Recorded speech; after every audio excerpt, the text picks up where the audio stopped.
ਸਤਿ ਸ਼੍ਰੀ ਅਕਾਲ। ਤੁਸੀਂ ਦੇਖ ਰਹੇ ਹੋ ਪੰਜਾਬ ਮੇਲ ਯੂਐਸਏ ਟੀਵੀ। ਮੈਂ ਹਾਂ ਵਰੁਣ ਕੌਰ ਮਾਨ। ਖਬਰਾਂ ਦੇ ਬੁਲੇਟਿਨ ਵਿੱਚ ਤੁਹਾਡਾ ਸਵਾਗਤ। ਖਬਰਾਂ ਦੇ ਬੁਲੇਟਿਨ ਦੇ sponsor real estate broker Mohan Cheema. Real estate ਦੀ ਦੁਨੀਆ 'ਚ ਮੰਨਿਆ ਪ੍ਰਮੰਨਿਆ ਨਾਮ। ਪੇਸ਼ ਨੇ ਪਹਿਲਾਂ ਚੁਣਵੀਆਂ ਖਬਰਾਂ। ਬ੍ਰਿਟੇਨ ਨੇ ਭਾਰਤ ਸਮੇਤ ਹੋਰ ਦੇਸ਼ਾਂ ਤੋਂ ਆਉਣ ਵਾਲੇ ਕਾਮਿਆਂ ਲਈ ਵੀਜ਼ਾ ਨਿਯਮਾਂ ਵਿੱਚ ਦਿੱਤੀ ਢਿੱਲ। ਬਾਈਡਨ ਨੇ ਵੀਡੀਓ ਕਾਲ ਜ਼ਰੀਏ ਫੌਜੀ ਕਰਮਚਾਰੀਆਂ ਨਾਲ ਮਨਾਈ ਕ੍ਰਿਸਮਸ। ਬਾਈਡਨ ਨੇ ਚੀਨ ਤੋਂ ਆਯਾਤ ਤੇ ਪਾਬੰਦੀ ਲਾਉਣ ਲਈ ਬਿੱਲ ਤੇ ਕੀਤੇ ਹਸਤਾਖਰ। ਪੰਜਾਬ ਦੀਆਂ 22 ਕਿਸਾਨ ਜਥੇਬੰਦੀਆਂ ਵੱਲੋਂ ਚੋਣਾਂ ਲੜਨ ਦਾ ਐਲਾਨ। ਗ੍ਰੀਸ ਵਿੱਚ ਇੱਕ ਵਾਰ ਫਿਰ ਸ਼ਰਨਾਰਥੀਆਂ ਨਾਲ ਭਰੀ ਕਿਸ਼ਤੀ ਹੋਈ ਹਾਦਸੇ ਦਾ ਸ਼ਿਕਾਰ, 13 ਲੋਕਾਂ ਦੀ ਮੌਤ। ਪੋਪ ਫ੍ਰਾਂਸਿਸ ਨੇ ਜਾਰੀ ਕੀਤਾ ਵੈਟੀਕਨ ਸਿਟੀ ਤੋਂ ਕ੍ਰਿਸਮਸ ਸੰਦੇਸ਼। ਸਰਹੱਦ ਤੇ ਬਾੜਬੰਦੀ ਨੂੰ ਲੈ ਕੇ ਆਪਸ ਵਿੱਚ ਭਿੜੇ ਪਾਕਿਸਤਾਨ ਤੇ ਤਾਲਿਬਾਨ। ਵੈਨਕੂਵਰ ਦੇ ਹੋਟਲ ਤੋਂ ਟਰੰਪ ਨਾਂ ਗਿਆ ਹਟਾਇਆ। ਤੇ ਹੁਣ ਇਹਨਾਂ ਖਬਰਾਂ ਦਾ ਵਿਸਥਾਰ।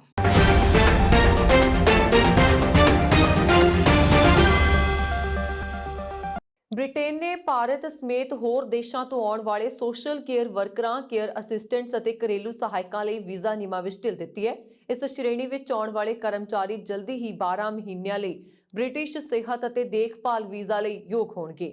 ਇਹ ਵੀਜ਼ਾ 12 ਮਹੀਨਿਆਂ ਲਈ ਵੈਧ ਹੋਏਗਾ, ਜਿਸ ਨੂੰ UK health and care visa ਵਜੋਂ ਜਾਣਿਆ ਜਾਏਗਾ। ਸਰਕਾਰ ਨੇ ਇਹ ਅਸਥਾਈ ਕਦਮ ਇਸ ਸੈਕਟਰ ਵਿੱਚ ਸਟਾਫ ਦੀ ਭਾਰੀ ਕਮੀ ਦੇ ਮੱਦੇਨਜ਼ਰ ਚੁੱਕਿਆ ਹੈ।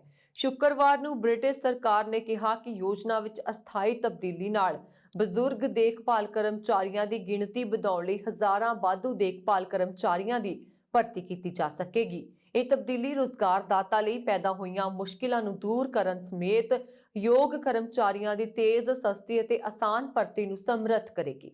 ਸਰਕਾਰ ਨੇ ਦੱਸਿਆ ਕਿ ਵਾਧੂ ਸਟਾਫ ਬਜ਼ੁਰਗਾਂ ਅਤੇ ਅਪਾਹਜਾਂ ਦੀ ਆਪਣੇ ਘਰਾਂ ਵਿੱਚ ਦੇਖਭਾਲ ਕਰਨ 'ਚ ਮਦਦ ਕਰਨ ਦੇ ਯੋਗ ਹੋਏਗਾ। ਗ੍ਰਹਿ ਮੰਤਰੀ ਪ੍ਰੀਤੀ ਪਟੇਲ ਨੇ ਕਿਹਾ ਕਿ ਮਹਾਮਾਰੀ ਕਾਰਨ ਦੇਖਭਾਲ ਖੇਤਰ ਨੂੰ ਵੱਡੀਆਂ ਚੁਣੌਤੀਆਂ ਦਾ ਸਾਹਮਣਾ ਕਰਨਾ ਪੈ ਰਿਹਾ ਅਤੇ ਇਸ ਦੇ ਮੱਦੇਨਜ਼ਰ ਅਸੀਂ ਸਿਹਤ ਅਤੇ ਦੇਖਭਾਲ ਵੀਜ਼ਾ ਨਿਯਮਾਂ ਵਿੱਚ ਤਬਦੀਲੀ ਕੀਤੀ ਹੈ, ਜੋ ਕਰਮਚਾਰੀਆਂ ਦੀ ਗਿਣਤੀ ਵਧਾਉਣ ਅਤੇ ਦਬਾਅ ਨੂੰ ਘਟਾਉਣ ਵਿੱਚ ਮਦਦ ਕਰੇਗੀ, ਜੋ ਅਸੀਂ ਮੌਜੂਦਾ ਸਮੇਂ ਵਿੱਚ ਮਹਿਸੂਸ ਕਰ ਰਹੇ ਹਾਂ।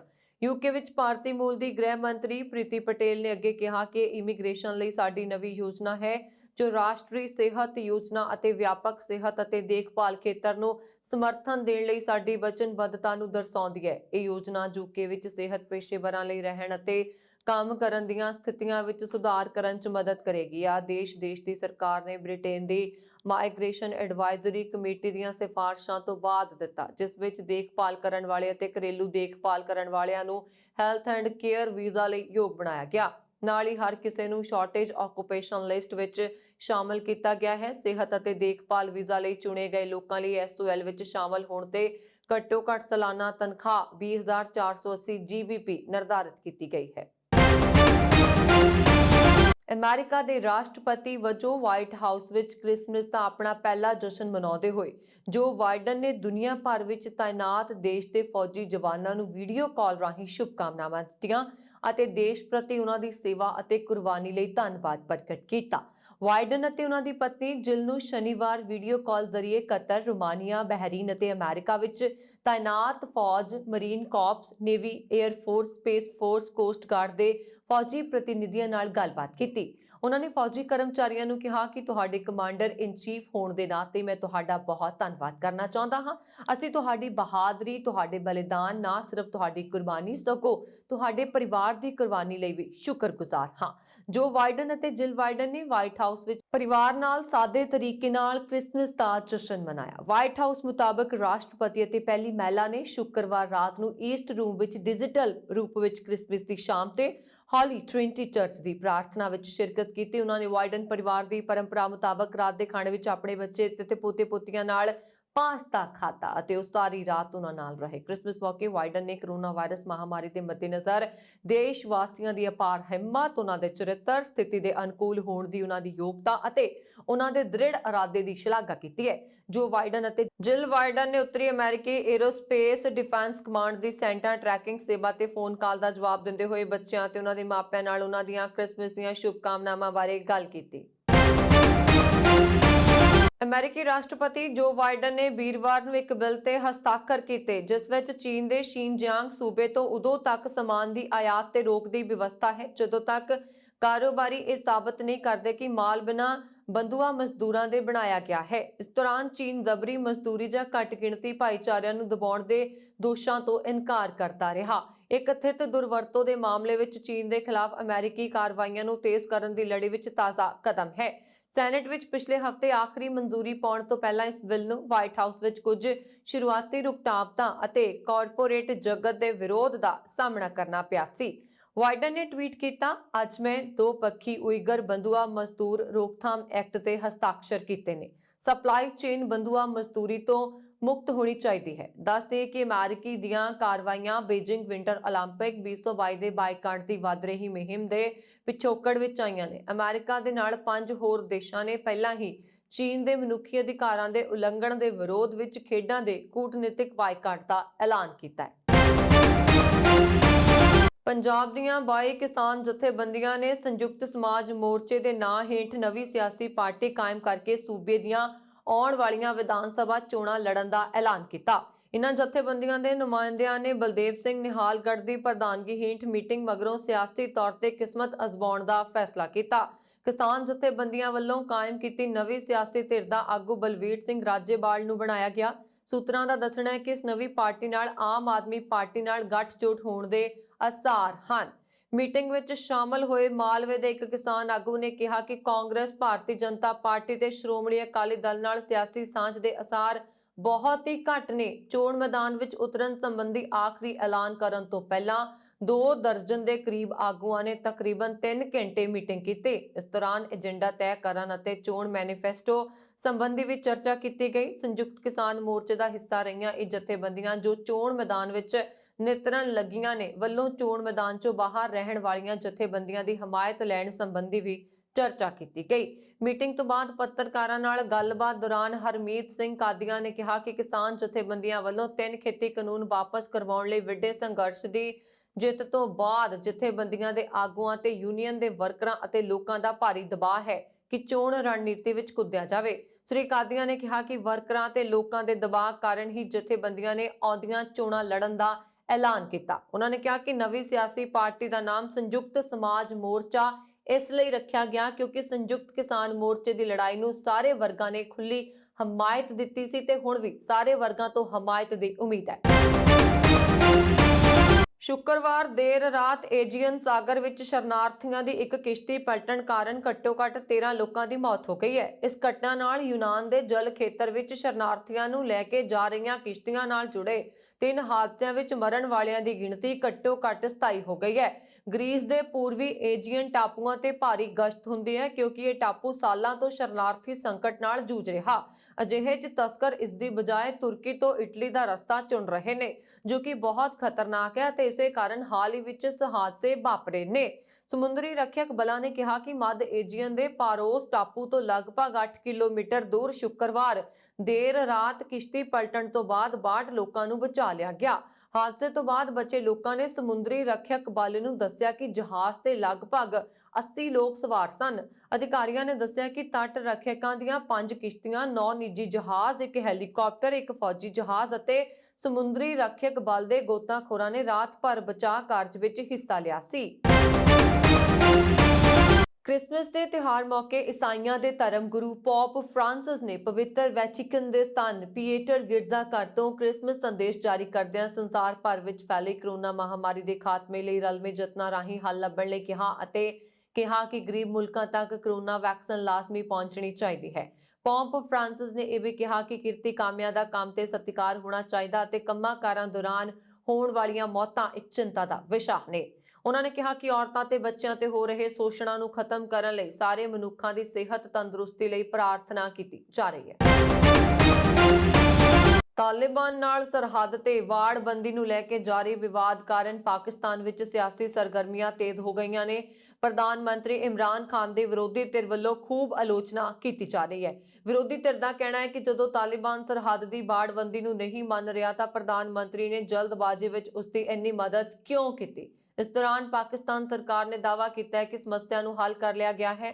ਦੋਹਾਂ ਦੇਸ਼ਾਂ ਦੇ ਅਧਿਕਾਰੀਆਂ ਨੇ ਕਿਹਾ ਕਿ ਹੁਣ ਇਸ ਯੋਜਨਾ ਤੇ ਅੱਗੋਂ ਦਾ ਕੰਮ ਆਮ ਸਹਿਮਤੀ ਨਾਲ ਕੀਤਾ ਜਾਏਗਾ। ਸ਼ੁੱਕਰਵਾਰ ਨੂੰ ਮਾਮਲੇ ਦੇ ਪਿਛੋਕੜ ਵਿੱਚ ਪੱਤਰਕਾਰਾਂ ਦੇ ਇੱਕ ਗਰੁੱਪ ਨਾਲ ਗੱਲਬਾਤ ਕਰਨ ਵਾਲੇ ਇੱਕ ਸੀਨੀਅਰ ਅਧਿਕਾਰੀ ਨੇ ਕਿਹਾ ਕਿ ਉੱਚ ਪੱਧਰ ਤੇ ਇਹ ਤੈਅ ਕੀਤਾ ਗਿਆ ਹੈ ਕਿ ਭਵਿੱਖ ਵਿੱਚ ਬਾੜ ਕਾਰਨ ਜੁੜੇ ਮੁੱਦਿਆਂ ਨੂੰ ਆਪਸੀ ਸਹਿਮਤੀ ਨਾਲ ਨਿਪਟਾਇਆ ਜਾਏਗਾ। ਪਾਕਿਸਤਾਨੀ ਅਖਬਾਰ ਡਾਨ ਦੀ ਖਬਰ ਮੁਤਾਬਕ ਅਧਿਕਾਰੀ ਨੇ ਇਹ ਸਪਸ਼ਟ ਨਹੀਂ ਕੀਤਾ ਕਿ ਬੁੱਧਵਾਰ ਦੀ ਘਟਨਾ ਪਿੱਛੋਂ ਪਾਕਿਸਤਾਨ ਤੇ ਅਫਗਾਨਿਸਤਾਨ ਸਰਕਾਰ ਦਰਮਿਆਨ ਕਿਸ ਪੱਧਰ ਤੇ ਗੱਲਬਾਤ ਹੋਈ ਹੈ।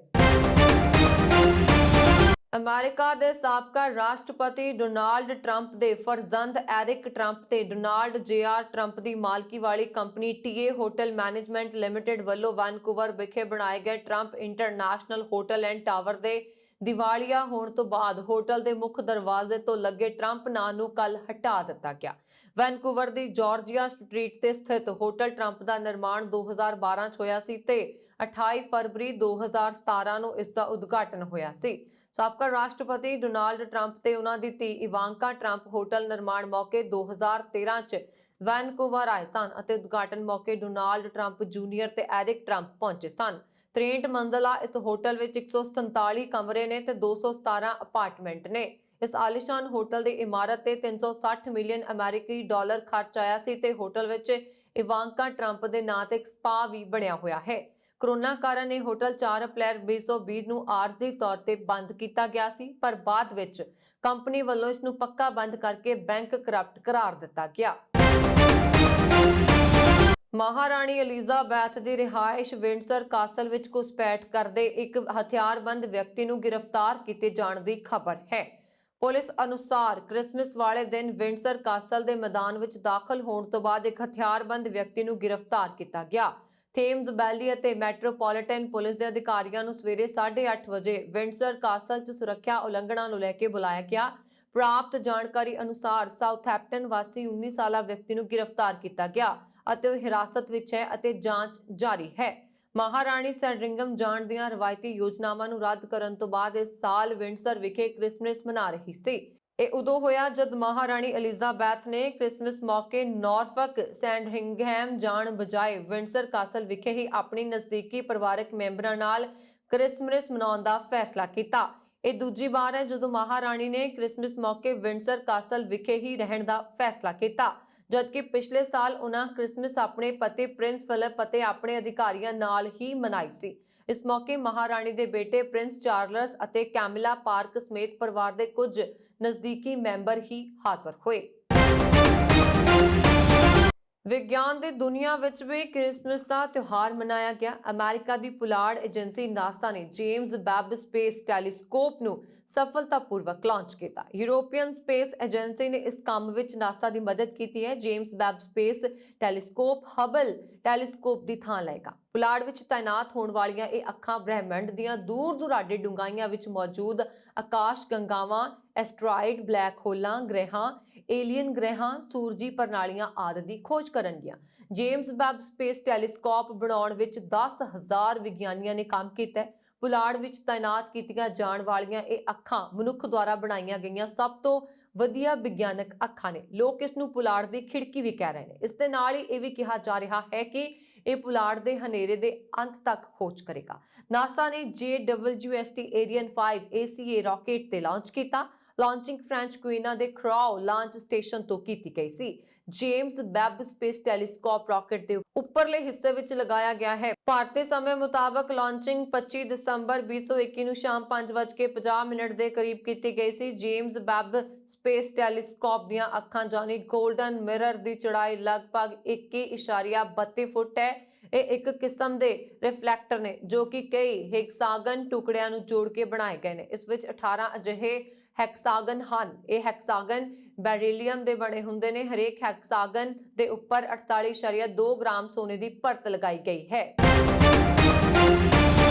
ਮਿਆਂਮਾਰ ਵਿੱਚ ਹਿੰਸਾ ਸ਼ੁਰੂ ਹੋਣ ਤੋਂ ਬਾਅਦ ਤਣਾਅ ਬਣਿਆ ਹੋਇਆ ਹੈ। ਵਿਵਾਦਗ੍ਰਸਤ ਕਾਇਆ ਰਾਜ ਵਿੱਚ ਔਰਤਾਂ ਤੇ ਬੱਚਿਆਂ ਸਮੇਤ 30 ਤੋਂ ਵੱਧ ਲੋਕ ਮਾਰੇ ਗਏ ਸਨ ਤੇ ਬਾਅਦ ਵਿੱਚ ਉਹਨਾਂ ਦੀਆਂ ਲਾਸ਼ਾਂ ਨੂੰ ਸਾੜ ਦਿੱਤਾ ਗਿਆ ਸੀ। ਇੱਕ ਸਥਾਨਕ ਨਿਵਾਸੀ ਮੀਡੀਆ ਰਿਪੋਰਟਾਂ ਅਤੇ ਇੱਕ ਸਥਾਨਕ ਮਨੁੱਖੀ ਅਧਿਕਾਰ ਸਮੂਹ ਨੇ ਇਹ ਜਾਣਕਾਰੀ ਦਿੱਤੀ ਹੈ। ਕੈਰਾਨੀ ਹਿਊਮਨ ਰਾਈਟਸ ਗਰੁੱਪ ਨੇ ਕਿਹਾ ਕਿ ਉਹਨਾਂ ਨੂੰ ਅੰਦਰੂਨੀ ਤੌਰ ਤੇ ਵਿਸਥਾਪਿਤ ਲੋਕਾਂ ਦੀਆਂ ਸੜੀਆਂ ਹੋਈਆਂ ਲਾਸ਼ਾਂ ਮਿਲੀਆਂ ਨੇ। ਸਮੂਹ ਨੇ ਦਾਅਵਾ ਕੀਤਾ ਹੈ ਕਿ ਮਿਆਂਮਾਰ ਦੀ ਸੱਤਾਧਾਰੀ ਫੌਜ ਨੇ ਹਪਰਾਸੋ ਸ਼ਹਿਰ ਦੇ ਮੌਸੋ ਪਿੰਡ ਨੇੜੇ ਬਜ਼ੁਰਗਾਂ, ਔਰਤਾਂ ਤੇ ਬੱਚਿਆਂ ਤੇ ਗੋਲਾਬਾਰੀ ਕੀਤੀ। ਸਮੂਹ ਨੇ ਇੱਕ ਫੇਸਬੁੱਕ ਪੋਸਟ ਵਿੱਚ ਕਿਹਾ, ਅਸੀਂ ਮਨੁੱਖੀ ਅਧਿਕਾਰਾਂ ਦੀ ਉਲੰਘਣਾ ਕਰਨ ਵਾਲੇ ਅਧਮਨੁੱਖੀ ਅਤੇ ਵਹਿਸ਼ੀਆਨਾ ਹੱਤਿਆਵਾਂ ਦੀ ਸਖਤ ਨਿੰਦਾ ਕਰਦੇ ਹਾਂ। ਮਨੁੱਖੀ ਅਧਿਕਾਰ ਸਮੂਹਾਂ ਅਤੇ ਸਥਾਨਕ ਮੀਡੀਆ ਦੁਆਰਾ ਸਾਂਝੀਆਂ ਕੀਤੀਆਂ ਗਈਆਂ ਤਸਵੀਰਾਂ ਵਿੱਚ ਸੜੇ ਹੋਏ ਟਰੱਕ ਅਤੇ ਬਿਸਤਰਿਆਂ ਤੇ ਸੜੀਆਂ ਹੋਈਆਂ ਲਾਸ਼ਾਂ ਦਿਖਾਈ ਦੇ ਰਹੀਆਂ ਨੇ। ਗਰੁੱਪ ਦੇ ਇੱਕ ਕਮਾਂਡਰ ਨੇ ਆਪਣਾ ਨਾਮ ਗੁਪਤ ਰੱਖਣ ਦੀ ਸ਼ਰਤ ਤੇ ਕਿਹਾ, ਅਸੀਂ ਇਹ ਦੇਖ ਕੇ ਹੈਰਾਨ ਰਹਿ ਗਏ ਹਾਂ ਕਿ ਸਾਰੀਆਂ ਲਾਸ਼ਾਂ ਵੱਖ-ਵੱਖ ਆਕਾਰ ਦੀਆਂ ਸਨ, ਜਿਨ੍ਹਾਂ 'ਚ ਬੱਚੇ, ਔਰਤਾਂ ਅਤੇ ਬਜ਼ੁਰਗ ਸ਼ਾਮਲ ਸਨ। ਇਸ ਦੇ ਨਾਲ ਇੱਕ ਸਥਾਨਕ ਪਿੰਡ ਵਾਸੀ ਨੇ ਦੱਸਿਆ ਕਿ ਮੈਨੂੰ ਸ਼ੁੱਕਰਵਾਰ ਰਾਤ ਨੂੰ ਅੱਗ ਲੱਗਣ ਦਾ ਪਤਾ ਲੱਗਾ ਸੀ, ਪਰ ਗੋਲੀਆਂ ਲੱਗਣ ਕਾਰਨ ਮੈਂ ਮੌਕੇ ਤੇ ਨਹੀਂ ਜਾ ਸਕਿਆ। ਮੈਂ ਲਾਸ਼ਾਂ ਸੜੀਆਂ ਹੋਈਆਂ ਦੇਖੀਆਂ ਅਤੇ ਬੱਚਿਆਂ ਤੇ ਔਰਤਾਂ ਦੇ ਕੱਪੜੇ ਵੀ ਖਿਲਰੇ ਪਏ ਸਨ। ਮਿਆਂਮਾਰ ਦੀ ਫੌਜ ਨੇ ਗੁਰਿੱਲਾ ਯੁੱਧ ਦੀ ਅਗਵਾਈ ਕਰਨ ਵਾਲੇ ਨਸਲੀ ਕੈਰਨ ਭਾਈਚਾਰੇ ਦੁਆਰਾ ਨਿਯੰਤਰਿਤ ਇੱਕ ਛੋਟੇ ਜਿਹੇ ਕਸਬੇ ਤੇ ਹਵਾਈ ਹਮਲੇ ਸ਼ੁਰੂ ਕੀਤੇ, ਜਿਸ ਨਾਲ ਸੈਂਕੜੇ ਲੋਕਾਂ ਨੂੰ ਥਾਈਲੈਂਡ ਭੱਜਣ ਲਈ ਇੱਕ ਨਦੀ ਪਾਰ ਕਰ ਦਿੱਤਾ ਗਿਆ। ਸਰਕਾਰੀ ਬਲਾਂ ਨੇ ਕੈਰੇਨ ਗੁਰੀਲਿਆਂ ਦੇ ਨਿਯੰਤਰਣ ਅਧੀਨ ਥਾਈਲੈਂਡ ਦੀ ਸਰਹੱਦ ਦੇ ਨੇੜੇ ਇੱਕ ਛੋਟੇ ਜਿਹੇ ਕਸਬੇ ਲੇ ਕੇਵ ਨੂੰ ਨਿਸ਼ਾਨਾ ਬਣਾਇਆ। ਉਹ ਮਿਆਂਮਾਰ ਸਰਕਾਰ ਤੋਂ ਹੋਰ ਖੁਦਮੁਖਤਿਆਰੀ ਦੀ ਮੰਗ ਕਰ ਰਹੇ ਨੇ। ਆਂਗ ਸਾਨ ਸੂ ਕੀ ਦੀ ਸਰਕਾਰ ਨੂੰ ਬੇਦਖਲ ਕਰਨ ਅਤੇ ਗੁਰਿੱਲਾ ਫੌਜ ਦੇ ਵਿਰੋਧੀਆਂ ਨੂੰ ਪਨਾਹ ਦੇਣ ਤੋਂ ਬਾਅਦ ਫਰਵਰੀ ਵਿੱਚ ਫੌਜ ਨੇ ਦੇਸ਼ ਦੀ ਬਾਗਡੋਰ ਸੰਭਾਲਣ ਤੋਂ ਬਾਅਦ ਤਣਾਅ ਵੱਧ ਗਿਆ ਹੈ। ਪਿਛਲੇ ਹਫ਼ਤੇ ਲੇਹ ਤੇ ਸਰਕਾਰੀ ਫੌਜਾਂ ਦੇ ਛਾਪੇਮਾਰੀ ਤੋਂ ਬਾਅਦ ਵੀ ਹਿੰਸਾ ਭੜਕ ਗਈ ਸੀ। ਕਿਰਤੀਆਂ ਦੀ ਆਰਥਿਕ ਸਹਾਇਤਾ ਲਈ ਲਿਆਂਦਾ ਕੈਨੇਡਾ ਵਰਕਰ ਲਾਕਡਾਊਨ ਬੈਨੀਫਿਟ ਇੱਕ ਮਗਰੋਂ ਇੱਕ ਵਿਵਾਦਾਂ ਵਿੱਚ ਘਿਰਦਾ ਨਜ਼ਰ ਆ ਰਿਹਾ। ਫੈਡਰਲ ਸਰਕਾਰ ਨੇ ਪਹਿਲਾਂ ਲਾਕਡਾਊਨ ਦੀ ਸ਼ਰਤ ਲਾ ਕੇ ਬਦਨਾਮੀ ਖੱਟ ਲਈ ਅਤੇ ਫਿਰ ਇਸ ਸ਼ਰਤ ਨੂੰ ਹਟਾ ਦਿੱਤਾ, ਪਰ ਹੁਣ ਦੱਸਿਆ ਜਾ ਰਿਹਾ ਕਿ ਜ਼ਰੂਰਤਮੰਦ ਕਾਮਿਆਂ ਨੂੰ ਇਸ ਸਾਲ ਧੇਲਾ ਵੀ ਨਹੀਂ ਮਿਲਣਾ ਅਤੇ ਅਗਲੇ ਸਾਲ ਹੀ ਉਹਨਾਂ ਦੀ ਜੇਬ ਵਿੱਚ $300 ਪ੍ਰਤੀ ਹਫ਼ਤਾ ਆ ਸਕਣਗੇ, ਉਹ ਵੀ ਤਾਂ ਜੋ ਨਵੀਂ ਆਰਥਿਕਤਾ ਸਹਾਇਤਾ ਦੇ ਯੋਗ ਮੰਨੇ ਗਏ। ਕੈਮਰਨ ਮੈਕੇ ਭਾਰਤ ਵਿੱਚ ਕੈਨੇਡਾ ਦੇ ਨਵੇਂ ਹਾਈ ਕਮਿਸ਼ਨਰ ਨਿਯੁਕਤ ਕੀਤੇ ਗਏ ਨੇ। ਵਿਦੇਸ਼ ਮੰਤਰੀ ਮੈਲਨੀ ਜੋਲੀ ਨੇ ਕੈਨੇਡਾ ਵਿੱਚ ਭਾਰਤ ਦੇ ਨਵੇਂ ਹਾਈ ਕਮਿਸ਼ਨਰ ਤੋਂ ਇਲਾਵਾ ਚੰਡੀਗੜ੍ਹ, ਬੰਗਲੌਰ ਤੇ ਬੰਬਈ ਦੇ ਕੌਂਸਲ ਜਨਰਲ ਨਿਯੁਕਤ ਕਰਨ ਦਾ ਐਲਾਨ ਵੀ ਕੀਤਾ ਹੈ। ਪੈਟਰਿਕ ਹਰਬਰਟ ਚੰਡੀਗੜ੍ਹ ਸਥਿਤ ਕੈਨੇਡੀਅਨ ਕੌਂਸਲੇਟ ਦੀ ਕਮਾਨ ਸੰਭਾਲਣਗੇ, ਜਦਕਿ ਬੰਬਈ ਵਿਖੇ ਡਾਇਰਹਾ ਕੈਲੀ ਨੂੰ ਨਿਯੁਕਤ ਕੀਤਾ ਗਿਆ। 6 ਸਾਲ ਭਾਰਤ ਦੇ ਹਾਈ ਕਮਿਸ਼ਨਰ ਵਜੋਂ ਸੇਵਾ ਨਿਭਾਉਣ ਮਗਰੋਂ ਨਾਦਰ ਪਟੇਲ ਬੀਤੇ ਜੂਨ ਮਹੀਨੇ ਦੌਰਾਨ ਕੈਨੇਡਾ ਪਰਤ ਗਏ ਸਨ। 1995 ਵਿੱਚ ਕੈਨੇਡਾ ਦੇ ਵਿਦੇਸ਼ ਮਾਮਲੇ ਅਤੇ ਕੌਮਾਂਤਰੀ ਵਪਾਰ ਵਿਭਾਗ ਤੋਂ ਆਪਣੇ ਪੇਸ਼ੇਵਰ ਸਫ਼ਰ ਦੀ ਸ਼ੁਰੂਆਤ ਕਰਨ ਵਾਲੇ ਕੈਮਰਨ ਇਸ ਤੋਂ ਪਹਿਲਾਂ ਇੰਡੋਨੇਸ਼ੀਆ ਵਿੱਚ ਕੈਨੇਡਾ ਦੇ ਰਾਜਦੂਤ ਸਨ। ਯੂਕਰੇਨ ਦੇ ਰਾਸ਼ਟਰਪਤੀ ਨੇ ਰੂਸ ਨਾਲ ਤਣਾਅ ਵਿਚਾਲੇ ਸ਼ੁੱਕਰਵਾਰ ਨੂੰ ਅਮਰੀਕਾ ਦੇ 20 ਸੈਨੇਟਰ ਅਤੇ ਕਾਂਗਰਸ ਦੇ ਮੈਂਬਰਾਂ ਨਾਲ ਵੀਡੀਓ ਕਾਲ ਤੇ ਗੱਲਬਾਤ ਕੀਤੀ ਹੈ। ਅਜਿਹਾ ਖਦਸ਼ਾ ਹੈ ਕਿ ਰੂਸ ਯੂਕਰੇਨ ਦੀ ਸਰਹੱਦ ਦੇ ਕੋਲ ਫੌਜੀਆਂ ਦੀ ਨਿਯੁਕਤੀ ਨੂੰ ਵਧਾ ਰਿਹਾ ਹੈ ਅਤੇ ਗੁਆਂਢੀ ਦੇਸ਼ ਤੇ ਹਮਲਾ ਕਰੇਗਾ। ਯੂਕਰੇਨ ਦੇ ਰਾਸ਼ਟਰਪਤੀ ਵੋਲੋਦੀਮੀਰ ਦੇ ਦਫ਼ਤਰ ਨੇ ਦੱਸਿਆ ਕਿ ਜ਼ੇਲੈਂਸਕੀ ਨੇ ਰੂਸ ਦੁਆਰਾ ਸੈਨਿਕਾਂ ਦੀ ਨਿਯੁਕਤੀ ਨੂੰ ਵਧਾਉਣ ਅਤੇ ਆਪਣੇ ਦੇਸ਼ ਦੇ ਲੜਾਈ ਪ੍ਰਭਾਵਿਤ ਪੂਰਬੀ ਹਿੱਸੇ ਦੀ ਸਥਿਤੀ ਬਾਰੇ ਅਮਰੀਕੀ ਸੈਨੇਟਰ ਅਤੇ ਕਾਂਗਰਸ ਦੇ ਪ੍ਰਤੀਨਿਧੀਆਂ ਨਾਲ ਗੱਲਬਾਤ ਕੀਤੀ। ਰੂਸ ਦੇ ਸਮਰਥਨ ਵਾਲੇ ਬਾਗੀ 2014 ਤੋਂ ਯੂਕਰੇਨ ਦੇ ਪੂਰਬੀ ਹਿੱਸੇ ਵਿੱਚ ਯੂਕਰੇਨ ਦੇ ਬਲਾਂ ਨਾਲ ਲੜ ਰਹੇ ਨੇ। ਰਾਸ਼ਟਰਪਤੀ ਦਫ਼ਤਰ ਵੱਲੋਂ ਜਾਰੀ ਬਿਆਨ ਵਿੱਚ ਯੂਕਰੇਨ ਦੇ ਪੂਰਬੀ ਹਿੱਸੇ ਡੋਨਬਾਸ ਵਿੱਚ ਟਕਰਾਅ ਦੇ ਸ਼ਾਂਤੀਪੂਰਨ ਸਮਾਧਾਨ ਦੀ ਪ੍ਰਕਿਰਿਆ ਵਿੱਚ ਅਮਰੀਕਾ ਨੂੰ ਸ਼ਾਮਲ ਕਰਨ ਦੀ ਅਹਿਮੀਅਤ ਨੂੰ ਦੱਸਿਆ ਗਿਆ। ਬਿਆਨ ਵਿੱਚ ਜ਼ੇਲੈਂਸਕੀ ਦੇ ਹਵਾਲੇ ਤੋਂ ਕਿਹਾ ਗਿਆ ਹੈ ਕਿ ਹੁਣ ਸ਼ਬਦ ਨਹੀਂ ਸਗੋਂ ਨਿਰਣਾਇਕ ਕਾਰਵਾਈਆਂ ਮਾਇਨੇ ਰੱਖਦੀਆਂ ਨੇ। ਉਹਨਾਂ ਨੇ ਕਿਹਾ, ਮੇਰਾ ਮਕਸਦ ਪੂਰਬੀ ਯੂਕਰੇਨ ਵਿੱਚ ਖੂਨ ਖਰਾਬੇ ਨੂੰ ਰੋਕਣਾ ਹੈ। ਡੋਨਬਾਸ ਵਿੱਚ ਜੰਗ ਖਤਮ ਕੀਤੇ ਬਿਨਾਂ ਯੂਰਪ ਵਿੱਚ ਸੁਰੱਖਿਆ ਦੀ ਕਲਪਨਾ ਕਰਨਾ ਨਾਮੁਮਕਿਨ ਹੈ। ਜ਼ੇਲੈਂਸਕੀ ਅਤੇ ਸੰਸਦਾਂ ਨੇ ਰੂਸ ਅਤੇ ਪਾਬੰਦੀ ਲਗਾਉਣ ਨੂੰ ਲੈ ਕੇ ਗੱਲਬਾਤ ਕੀਤੀ ਹੈ। ਅਮਰੀਕਨ ਲਾਅ ਇੰਸਟੀਚਿਊਟ ਨੇ ਆਪਣੀ ਕਾਰਜਕੁਸ਼ਲਤਾ ਵਿੱਚ ਬਿਹਤਰੀ ਲਿਆਉਣ ਦੇ ਮਕਸਦ ਨਾਲ 59 ਨਵੇਂ ਮੈਂਬਰ ਸ਼ਾਮਲ ਕੀਤੇ ਹਨ, ਜਿਨ੍ਹਾਂ ਵਿੱਚ ਭਾਰਤੀ ਮੂਲ ਦੇ 3 ਅਮਰੀਕੀ ਵੀ ਸ਼ਾਮਲ ਨੇ। ਅਮਰੀਕਨ ਲਾਅ ਇੰਸਟੀਚਿਊਟ ਇੱਕ ਆਜ਼ਾਦ ਸੰਸਥਾ ਹੈ ਜੋ ਕਾਨੂੰਨਾਂ, ਸਿਧਾਂਤਾਂ ਤੇ ਮਾਡਲ ਕੋਡਸ ਦੀ ਵਿਆਖਿਆ ਕਰਨ ਦਾ ਕੰਮ ਕਰਦੀ ਹੈ। ਇੰਸਟੀਚਿਊਟ ਦੇ ਪ੍ਰਧਾਨ ਡੇਵਿਡ ਐਫ ਲੇਬੀ ਨੇ ਜਾਰੀ ਬਿਆਨ ਵਿੱਚ ਕਿਹਾ ਕਿ ਨਿਆਂ ਪ੍ਰਸ਼ਾਸਨ ਤੇ ਕਾਨੂੰਨ ਦੇ ਰਾਜ ਨੂੰ ਕਾਇਮ ਰੱਖਣ ਦਾ ਮਿਸ਼ਨ ਸਫਲਤਾਪੂਰਵਕ ਅੱਗੇ ਵਧ ਰਿਹਾ। ਇੰਸਟੀਚਿਊਟ ਵਿੱਚ ਚੁਣੇ ਗਏ 3 ਭਾਰਤੀਆਂ ਵਿੱਚ Rupali Desai, forensic professor Anil Kahlan, Philadelphia ਤੋਂ ਪ੍ਰੋਫੈਸਰ ਸ਼ੋਭਾ ਸਿਵਾ ਪ੍ਰਸਾਦ ਵਾਡੀਆ ਸ਼ਾਮਲ ਨੇ। ਖੇਤੀਬਾੜੀ ਮੰਤਰੀ ਨਰਿੰਦਰ ਸਿੰਘ ਤੋਮਰ ਦੇ ਖੇਤੀ ਕਾਨੂੰਨ ਦੀ ਵਾਪਸੀ ਨੂੰ ਲੈ ਕੇ ਦਿੱਤੇ ਗਏ ਬਿਆਨ ਤੇ ਕਿਸਾਨ ਨਾਰਾਜ਼ ਨੇ। ਖੇਤੀ ਮੰਤਰੀ ਨਰਿੰਦਰ ਸਿੰਘ ਤੋਮਰ ਨੇ ਆਪਣੇ ਬਿਆਨ ਤੇ ਸਪਸ਼ਟੀਕਰਨ ਦਿੰਦਿਆਂ ਕਿਹਾ ਕਿ ਮੈਂ ਇਹ ਕਿਹਾ ਸੀ ਕਿ ਭਾਰਤ ਸਰਕਾਰ ਨੇ ਚੰਗੇ ਕਾਨੂੰਨ ਬਣਾਏ ਸਨ, ਕੁਝ ਕਾਰਨਾਂ ਕਰਕੇ ਅਸੀਂ ਉਹਨਾਂ ਨੂੰ ਵਾਪਸ ਲਿਆ।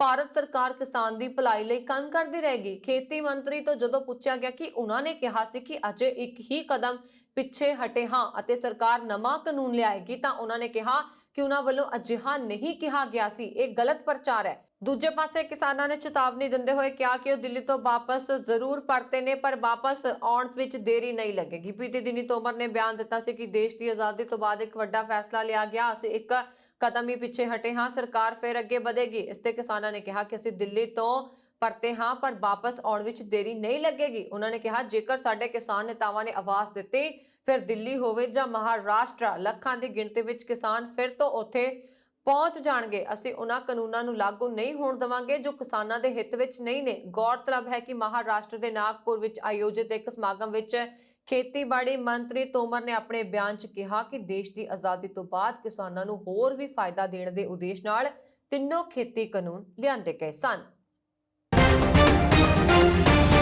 ਕਾਂਗਰਸ ਪ੍ਰਧਾਨ ਸੋਨੀਆ ਗਾਂਧੀ ਨੇ ਵੀਰਵਾਰ ਨੂੰ ਆਪਣੀ ਰਿਹਾਇਸ਼ ਤੇ ਪੰਜਾਬ ਦੇ ਸੰਸਦ ਮੈਂਬਰਾਂ ਦੀ ਮੀਟਿੰਗ ਰੱਖੀ ਸੀ। ਹਲਕਿਆਂ ਮੁਤਾਬਕ ਮੀਟਿੰਗ ਵਿੱਚ ਉਹਨਾਂ ਸੀਟਾਂ ਤੇ ਵਿਸ਼ੇਸ਼ ਤੌਰ ਤੇ ਚਰਚਾ ਕੀਤੀ ਗਈ ਜਿੱਥੇ ਉਮੀਦਵਾਰਾਂ ਦੀ ਟਿਕਟ ਕੱਟੀ ਜਾ ਸਕਦੀ ਹੈ। ਇਸ ਸੰਬੰਧੀ ਮੀਟਿੰਗ ਅਤੇ ਬੁੱਧਵਾਰ ਨੂੰ ਪੰਜਾਬ ਸੰਸਦ ਮੈਂਬਰਾਂ ਦੀਆਂ ਹੋਈਆਂ ਮੀਟਿੰਗਾਂ ਵਿੱਚ ਪਟਿਆਲਾ ਤੋਂ ਸੰਸਦ ਮੈਂਬਰ ਪ੍ਰਨੀਤ ਕੌਰ ਦੀ ਨੁਮਾਇੰਦਗੀ ਵੀ ਹਾਈ ਕਮਾਨ ਦੀ ਨਜ਼ਰ 'ਚ ਹੈ। ਕਾਂਗਰਸ ਪਾਰਟੀ ਵੱਲੋਂ ਪਹਿਲਾਂ ਹੀ ਉਹਨਾਂ ਦੀਆਂ ਕਥਿਤ ਪਾਰਟੀ ਵਿਰੋਧੀ ਗਤੀਵਿਧੀਆਂ ਨੂੰ ਦੇਖਦਿਆਂ ਨੋਟਿਸ ਜਾਰੀ ਕੀਤਾ ਜਾ ਚੁੱਕਾ ਹੈ। ਹਲਕਿਆਂ ਮੁਤਾਬਕ ਛੇਤੀ ਹੀ ਪਾਰਟੀ ਵੱਲੋਂ ਸਾਬਕਾ ਮੁੱਖ ਮੰਤਰੀ ਕੈਪਟਨ ਅਮਰਿੰਦਰ ਸਿੰਘ ਦੀ ਪਤਨੀ ਪ੍ਰਨੀਤ ਕੌਰ ਨੂੰ ਬਾਹਰ ਦਾ ਰਸਤਾ ਦਿਖਾ ਸਕਦੀ ਹੈ। ਕਾਂਗਰਸ ਵੱਲੋਂ ਤਕਰੀਬਨ 40% ਸੀਟਾਂ ਤੇ ਮੌਜੂਦਾ ਵਿਧਾਇਕਾਂ ਦੀ ਟਿਕਟ ਕੱਟੀ ਜਾ ਸਕਦੀ ਹੈ। ਇਹ ਸਨ ਹੁਣ ਤੱਕ ਦੀਆਂ ਖਬਰਾਂ। ਮੈਨੂੰ ਵਰੁਣ ਕੌਰ ਮਾਨੂ ਦੀ ਆਗਿਆ। ਹੋਰ ਖਬਰਾਂ ਦੇ ਲਈ ਸਾਡਾ YouTube ਚੈਨਲ ਪੰਜਾਬ ਮਿਲ USA TV ਜ਼ਰੂਰ ਸਬਸਕ੍ਰਾਈਬ ਕਰੋ। ਸਤਿ ਸ਼੍ਰੀ ਅਕਾਲ।